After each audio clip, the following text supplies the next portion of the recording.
Hey everybody, this is a quick video in case you have a Whirlpool brand refrigerator and it's giving you an E7 fault and you're trying to figure out what's going on, what can you do to get rid of it.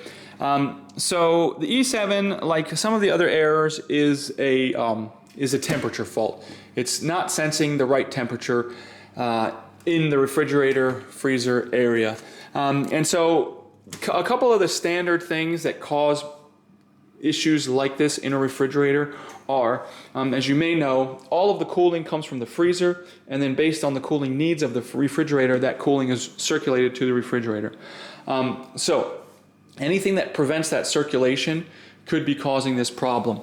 So you want to check in your freezer and in your refrigerator and make sure none of the vents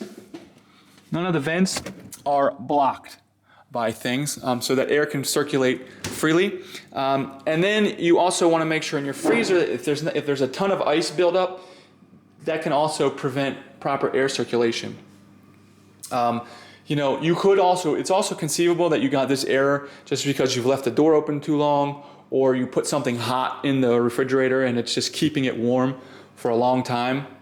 And the last thing to do is, if none of that works, is you know, sometimes there's not actually in the freezer or the refrigerator, but in the walls, in between the walls, is water can condense out of the air and then freeze, and you get this frozen condensation in the walls that can gum things up and keep things from working properly.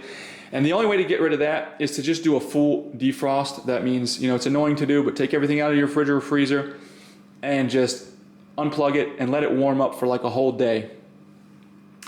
And then plug it back in and see if that doesn't clear it out. But anyways, hope this video helped you figure out what's going on. Thanks a lot for watching. Have a great day.